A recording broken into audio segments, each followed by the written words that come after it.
Evelyn Carter has spent her entire life failing upward, my daughter-in-law Monica said with a sharp little laugh as she raised her wine glass in the middle of dinner.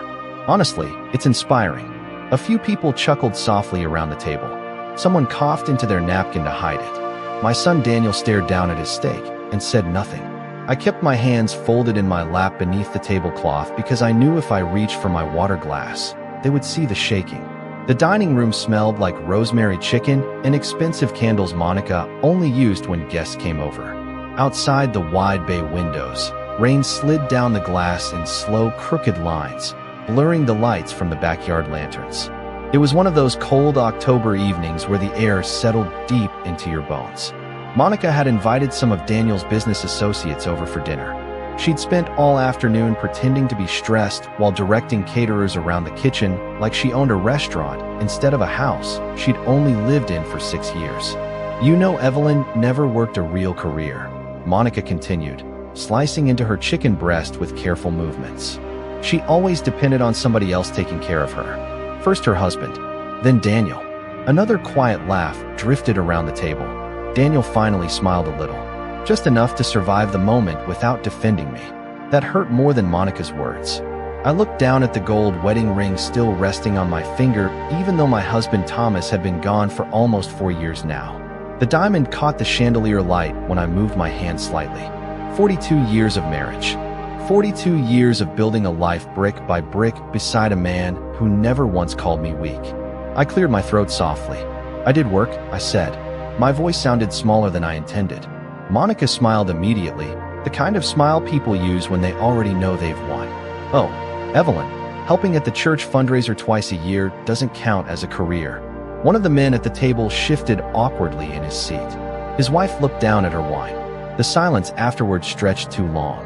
Monica hated silence unless she controlled it.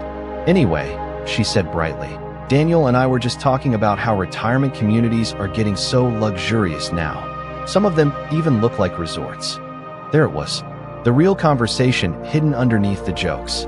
I felt Daniel glance toward me briefly before looking away again. The room suddenly seemed too warm, too tight. The candle beside my plate flickered every time the heater turned on, and I found myself staring at that tiny flame instead of their faces. Mom, Daniel finally said carefully, you know we worry about you being alone all day. Alone. That word settled heavily inside my chest because the truth was, I had never felt lonelier than I did sitting in a crowded dining room with my own family. I remembered when Daniel was 8 years old and used to wait by the front window every evening for his father to come home from work. I remembered packing his lunches, sewing Halloween costumes by hand, staying awake all night beside his bed when he had pneumonia. Back then, I was not a burden. Back then, I was home. Monica reached for the wine bottle again. Honestly, Evelyn, don't take this personally. Some people are builders. Some people just coast through life. Her eyes met mine when she said it. Calm, deliberate, cruel in the way only polished people know how to be. I nodded slowly and picked up my fork even though I could barely swallow. Nobody defended me. Nobody changed the subject.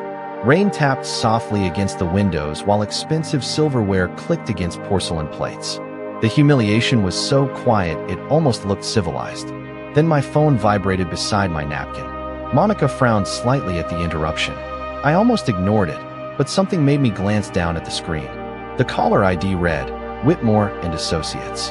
I excused myself quietly and stepped into the hallway.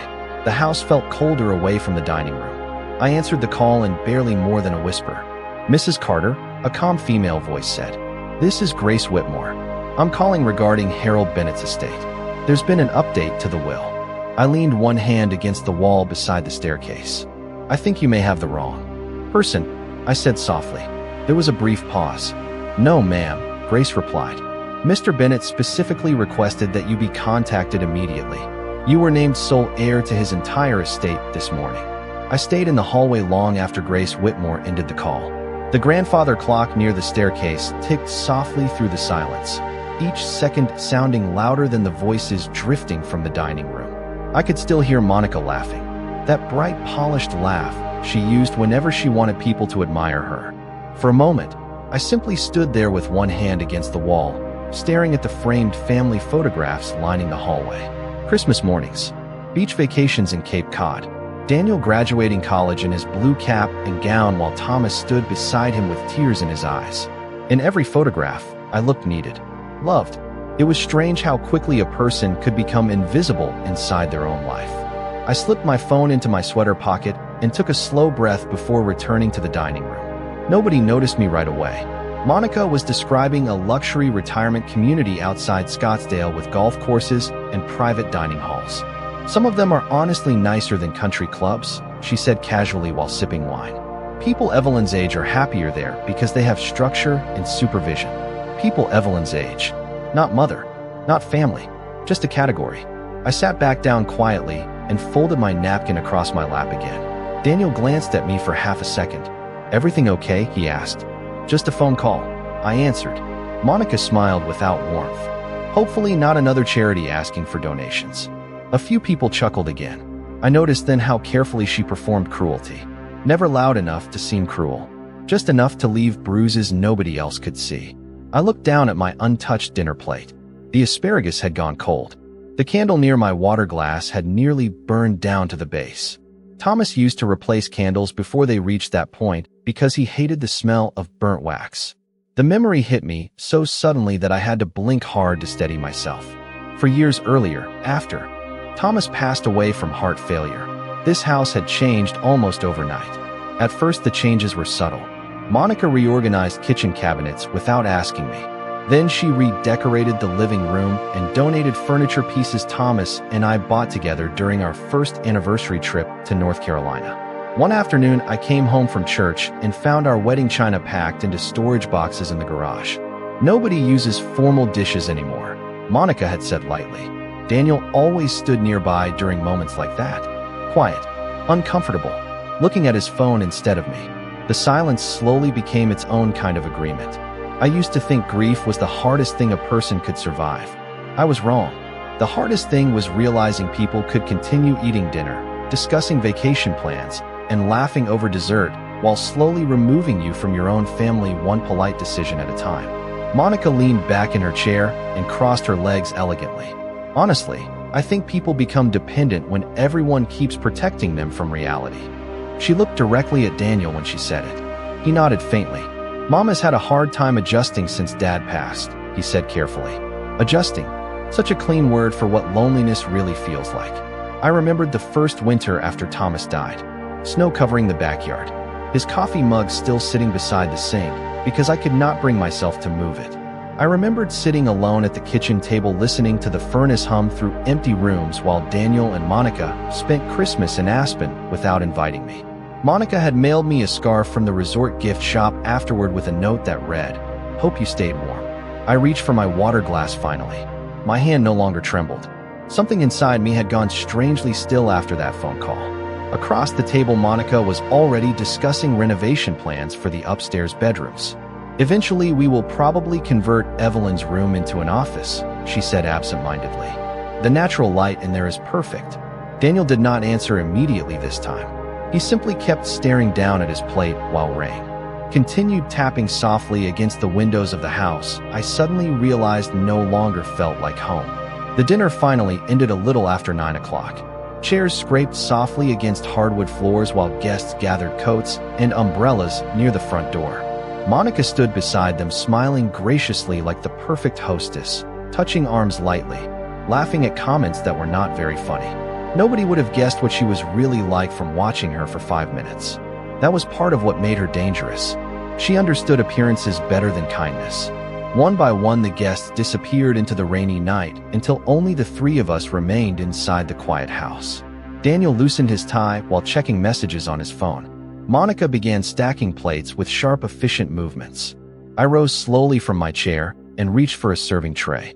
"Leave that," Monica said immediately. "You might drop something."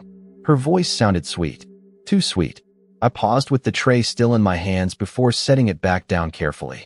Daniel walked toward the kitchen without looking at either of us. "I have an early meeting tomorrow," he muttered. Monica waited until he disappeared upstairs before her expression changed completely. The smile vanished first, then the warmth. She picked up 2 wine glasses and carried them to the sink. "You embarrassed Daniel tonight," she said quietly. I looked at her across the kitchen island. "By sitting silently?" I asked. She turned on the faucet. By making people uncomfortable. Everyone can feel the tension when you sit there looking wounded all the time. I said nothing. The dishwasher hummed softly beneath the counter while rain tapped against the windows over the sink. Monica rinsed a plate with slow, deliberate movements. You know, she continued, Daniel and I are trying to move forward with our lives. We are building something. But it is difficult when the entire house feels emotionally stuck in the past. I glanced toward the hallway leading to the den where Thomas used to spend evenings reading history books beside the fireplace. Monica followed my eyes and sighed dramatically. Exactly, she said. Every room in this house still feels like a memorial. Her words settled coldly inside me because I suddenly realized something I should have understood long ago. Monica did not hate my grief. She hated my presence. The grief was simply the easiest excuse. I turned quietly toward the staircase. Good night, Monica. Evelyn. I stopped halfway across the kitchen. There is something Daniel and I have been discussing. I waited. She dried her hands carefully with a white kitchen towel before speaking again. You should start thinking realistically about the future. This arrangement is not sustainable forever. Arrangement. Another clean, polite word. She spoke about me the same way people discuss storage problems or outdated furniture. I see, I answered softly. Monica crossed her arms. You are 68 years old. You spend most days alone here. You barely go anywhere except church and the grocery store. It might actually be healthier for you to be around people your own age. I almost smiled then because the irony was painful. I had never felt older than when speaking to her. Thomas built this house, I said quietly, and Daniel inherited it. Monica replied immediately. Eventually this becomes his decision too. Her tone remained calm, but something sharp flickered underneath it. Ownership, territory, control. That was what this had always been about. I walked upstairs slowly afterward, one hand trailing lightly along the banister Thomas installed himself 20 years earlier. The hallway light outside my bedroom cast a pale glow across family photographs hanging on the wall. Daniel at age 12 holding a baseball trophy.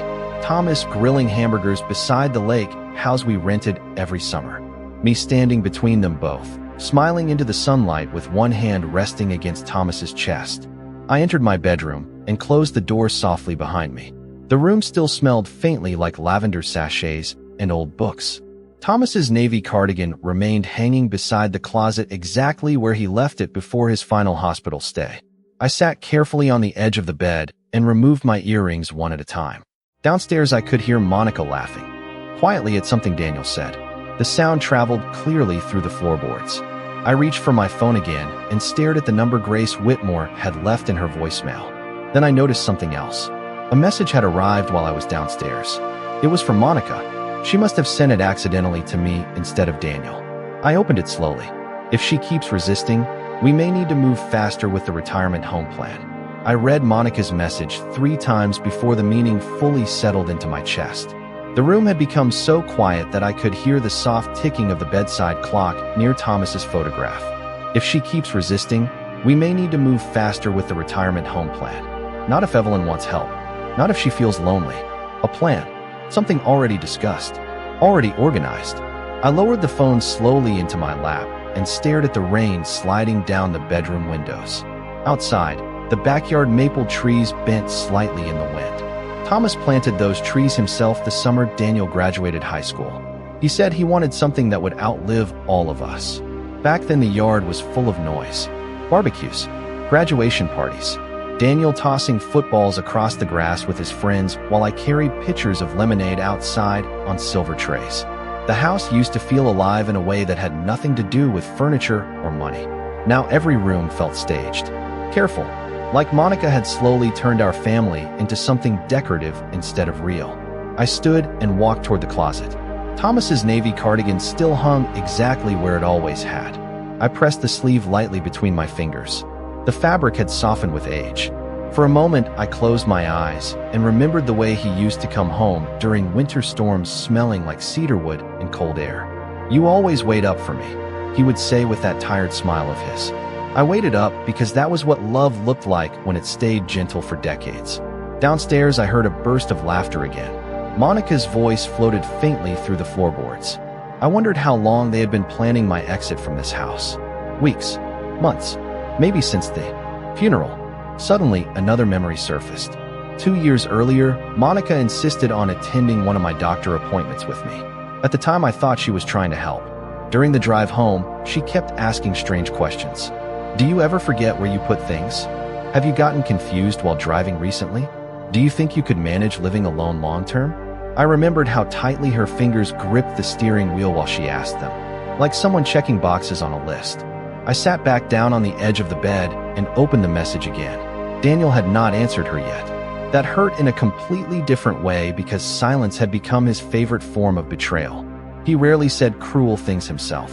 He simply allowed them to happen. Over time, that became worse. My phone vibrated suddenly in my hand. Another message appeared, this one from Grace Whitmore. Mrs. Carter, I understand this is unexpected. Mr. Bennett specifically instructed that the details remain confidential until tomorrow morning. Please do not discuss the inheritance with your family yet. We should meet privately first. I stared at the words for several seconds. Harold Bennett. The name still felt unreal beside mine. I had not seen Harold in almost 8 years. He and Thomas had known each other since college. Harold was quieter than Thomas, more serious, the kind of man who listened longer than he spoke. After his divorce decades ago, he spent one Thanksgiving with us because he had nowhere else to go. I remembered finding him alone on our back porch after dinner, staring out into the snow while everyone else watched football inside. You built something good here, Evelyn, he told me that night. Most people spend their lives chasing success and still never find peace. I had almost forgotten those words until now. A sudden knock startled me softly. Daniel opened the bedroom door halfway without waiting for permission. He looked tired, older than he had earlier downstairs. Mom, he said carefully, Monica can be blunt sometimes. Do not take tonight personally. Personally, I almost laughed at the absurdity of it. He stayed near the doorway instead of coming farther into the room. Even that distance felt symbolic now. Daniel, I asked quietly, have you and Monica been looking at retirement homes for me? His expression changed too quickly, just for a second, but I saw it. The hesitation, the calculation. Then he forced a small smile. We are only thinking about what is best for you. I nodded slowly. Of course, I said. And for the first time in years, I realized my son was afraid of something too. I barely slept that night. The storm continued until dawn, rain striking the roof in slow, uneven rhythms while the house settled around me with quiet creaks and sighs. Around 3 in the morning, I walked downstairs in my robe and stood alone in the kitchen drinking chamomile tea beside the dark windows. The refrigerator hummed softly behind me. Somewhere upstairs, pipes shifted in the walls. It was strange how a house could still sound alive long after love had disappeared from it. I used to think aging meant becoming weaker. But sometime during that sleepless night, I realized aging simply teaches you how to recognize patterns faster. Monica's comments, Daniel's silence, the doctor appointments, the retirement brochures left casually on the kitchen counter. None of it had been accidental. They had been preparing me for removal the same way people slowly prepare a room for renovation. By morning, the rain had stopped. Pale gray sunlight stretched across the hardwood floors when I entered the kitchen again around 7. Monica was already there dressed in cream-colored workout clothes, scrolling through her phone while the coffee machine brewed. She glanced up briefly. You are up early. I poured myself coffee without answering immediately. The scent reminded me painfully of Thomas because he always woke before sunrise on weekdays and insisted the first cup tasted better in silence. I have an appointment later, I said calmly. Monica nodded absent-mindedly. Doctor, lawyer, that got her attention. Her eyes lifted slowly from the phone screen. Just for a second. Then she smiled again. Anything serious? I do not think so. I sat at the kitchen island with my coffee warming both hands. Monica studied me carefully.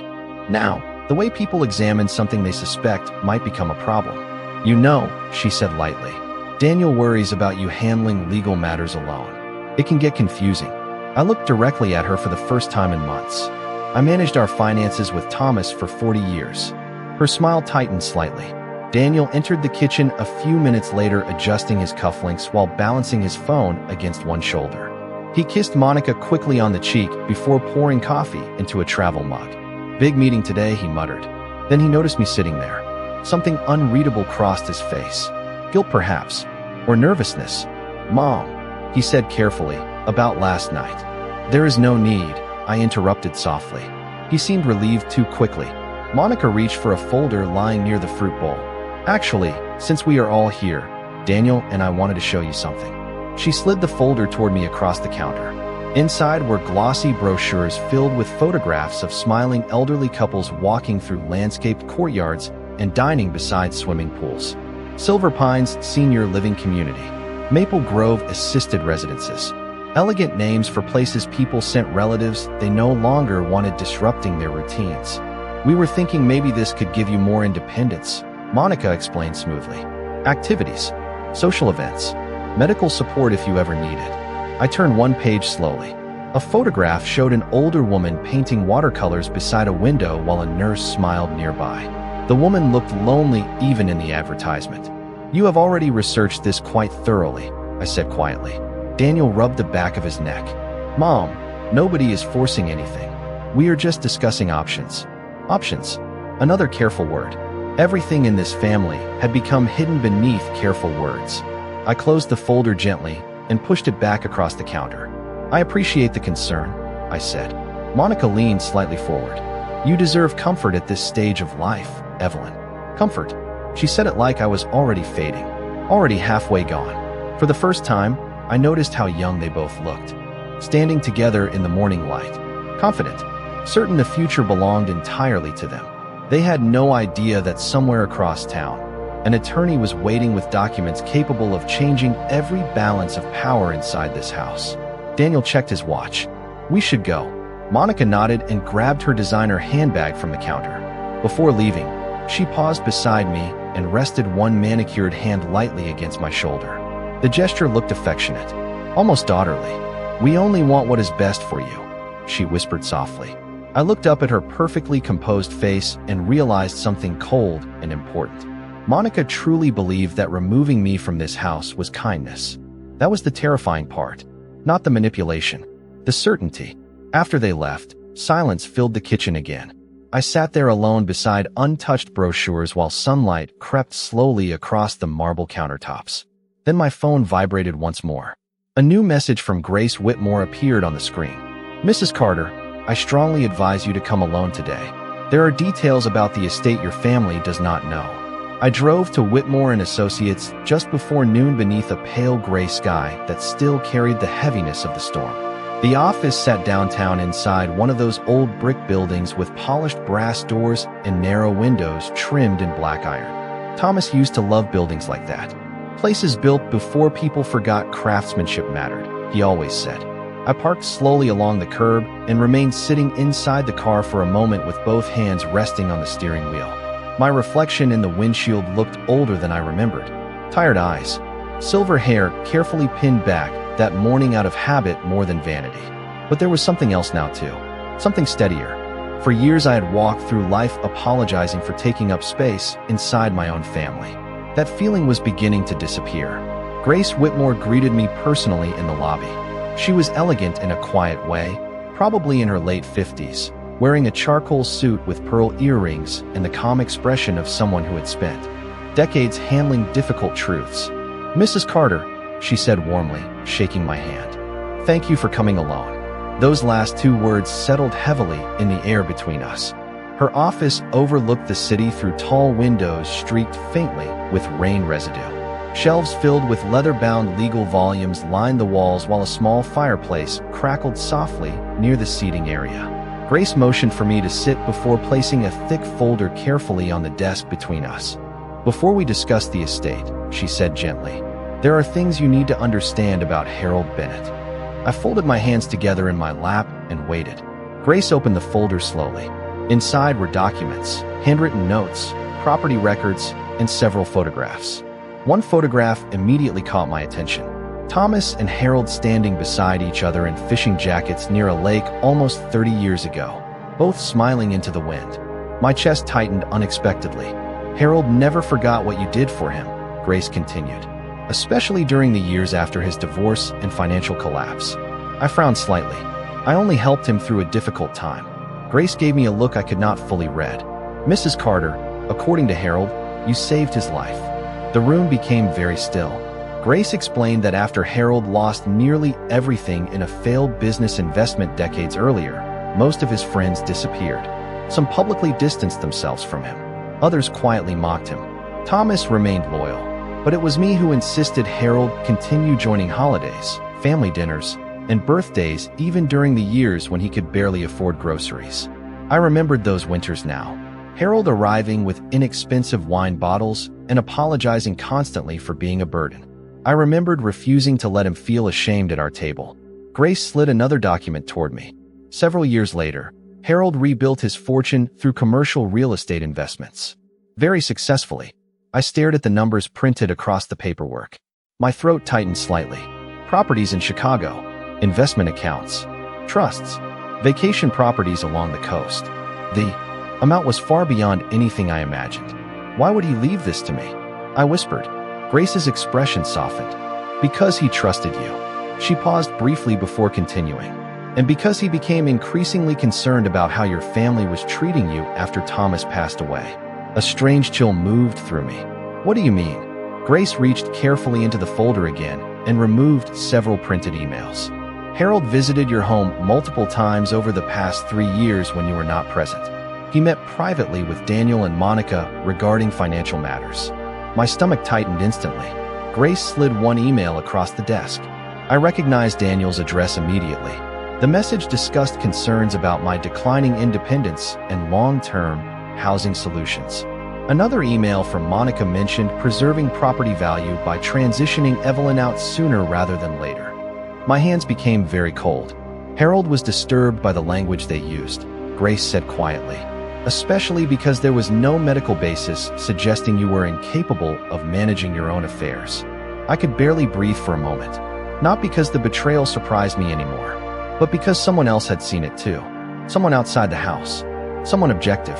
All those years I kept wondering whether I was imagining the distance, the manipulation, the slow erasure of my place inside the family.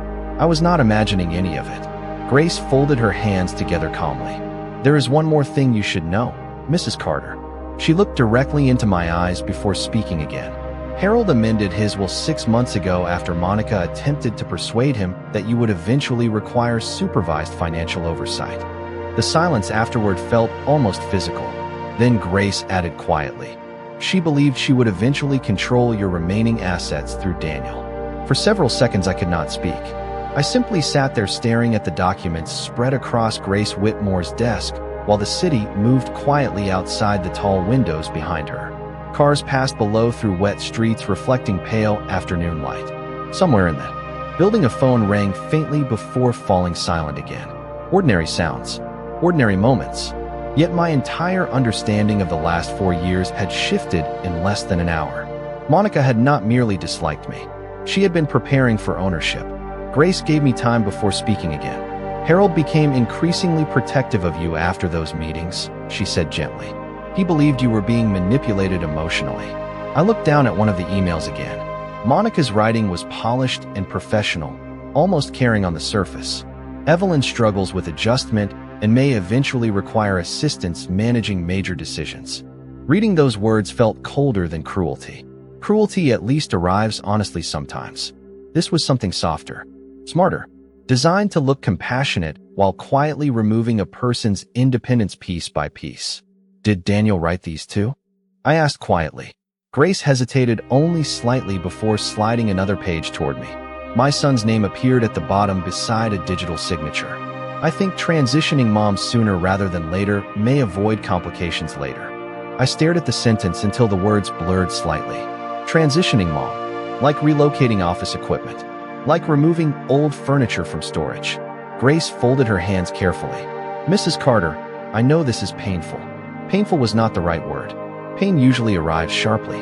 This felt hollow instead, like discovering termites inside the walls of a home you believed was still standing strong.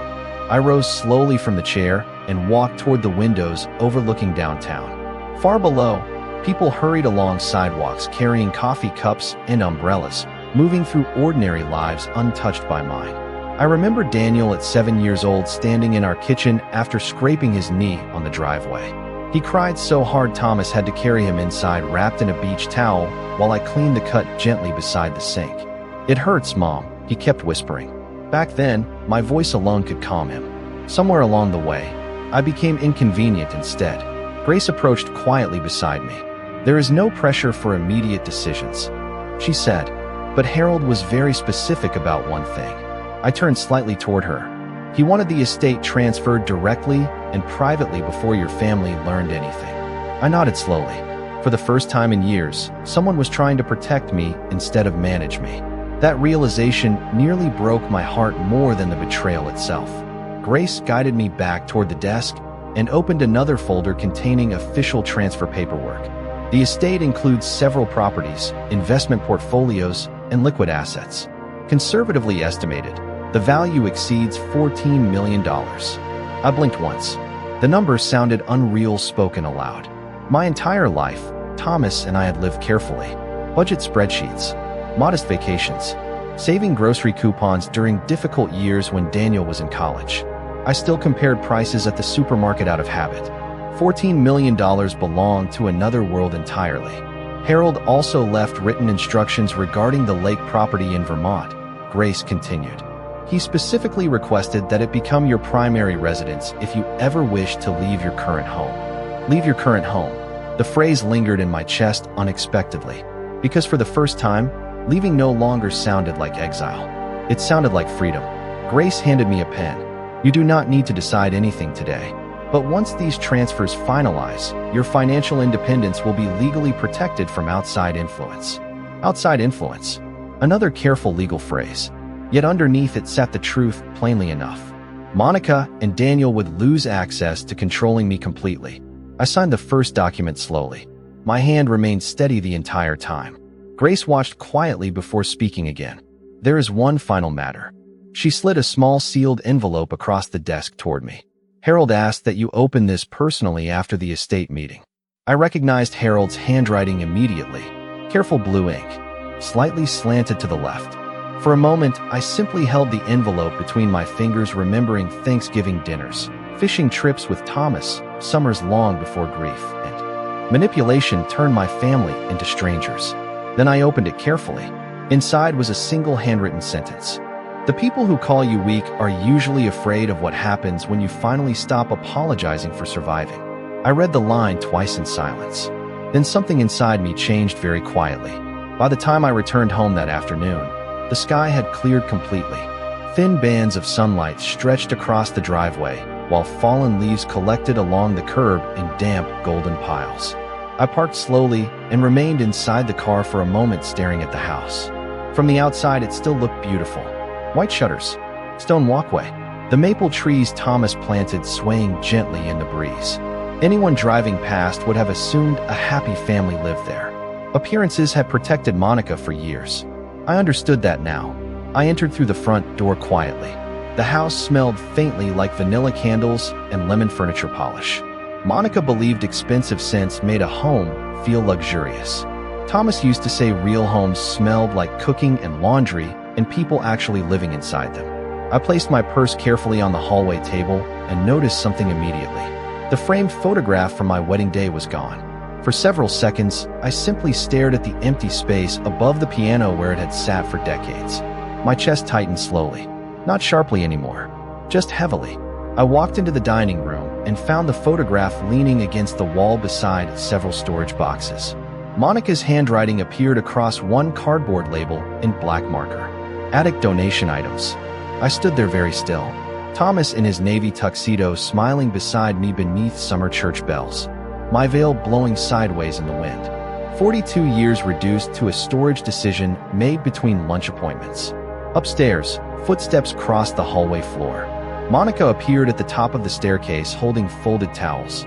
She stopped when she saw me standing beside the boxes. "Oh," she said casually.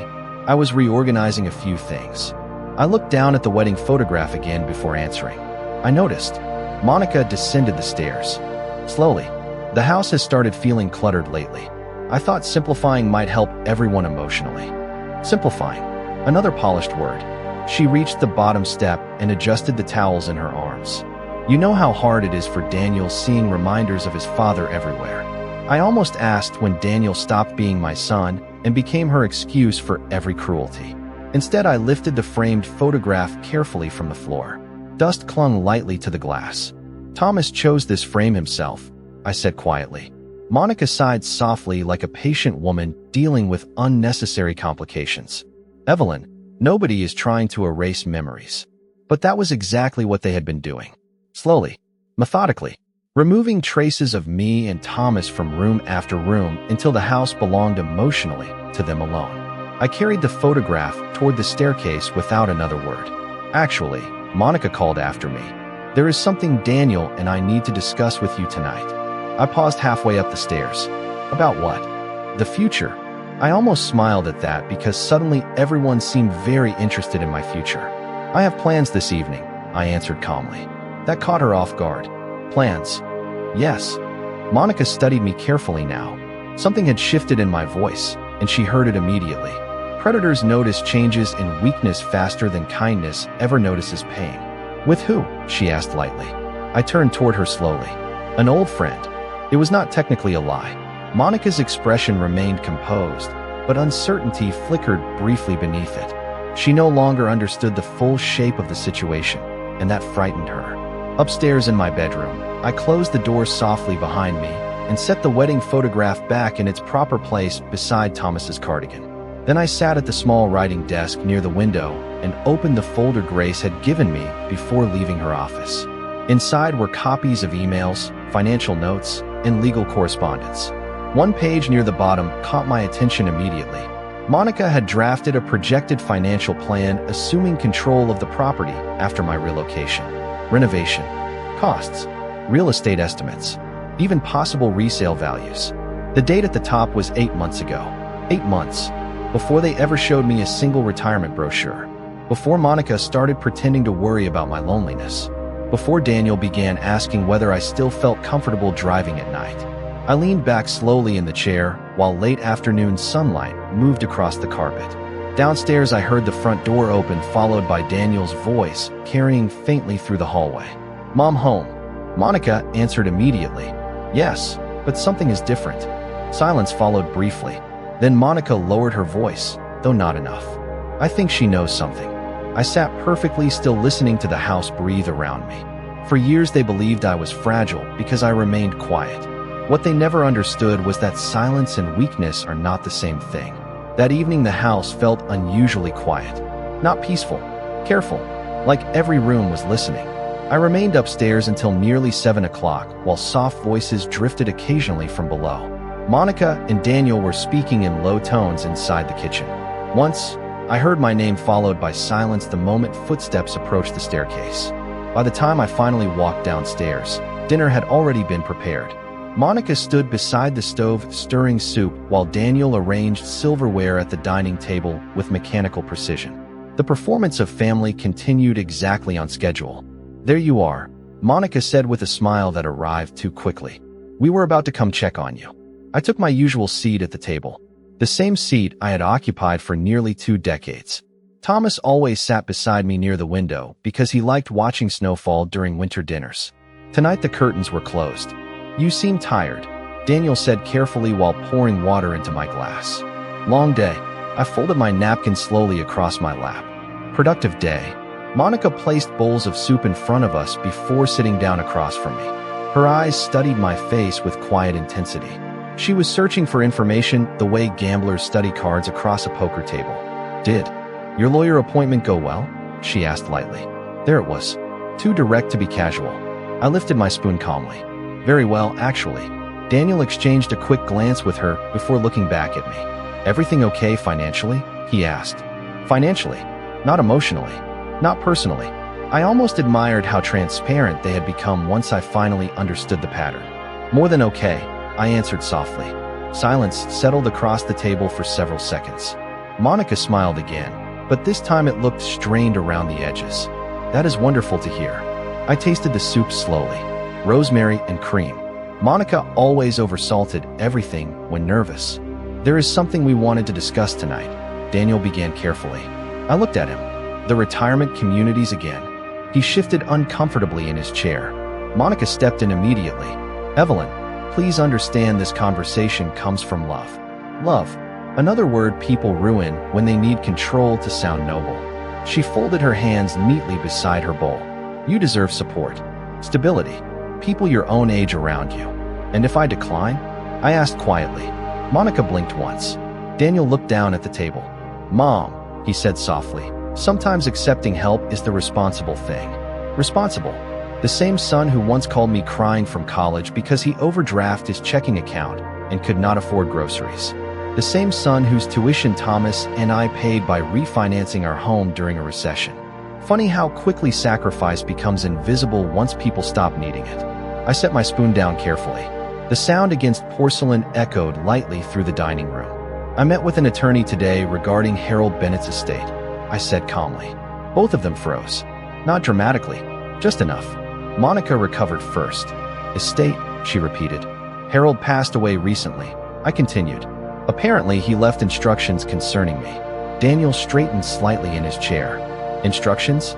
Financial instructions. The room became very still. I watched realization move silently across Monica's face behind her polished expression. Calculation returned almost instantly. Afterward, I had no idea you and Harold were still close, she said carefully. We were not, I replied. But he paid attention. Nobody spoke for several seconds.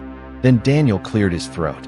Mom, if there is some inheritance involved, you know we would help you manage anything complicated. There it was. Not grief for Harold. Not surprise for me. Management. Control. Access. Monica leaned forward slightly, her voice softer now. Large estates can attract dishonest people, Evelyn. You should be careful who influences you during emotional times like this. Emotional times. I almost smiled at the irony. For years they treated me like someone too fragile to trust herself. Yet somehow I had become dangerous the moment money entered the conversation. I looked at both of them carefully across the candlelit table. My son, my daughter-in-law. Two people who believed kindness was weakness because they had never understood the discipline required to remain gentle in a world full of opportunists. Do not worry, I said quietly. I finally am being careful. Something shifted visibly in Daniel's expression then. Fear perhaps, because for the first time since Thomas died, I was no longer asking permission to exist inside my own life.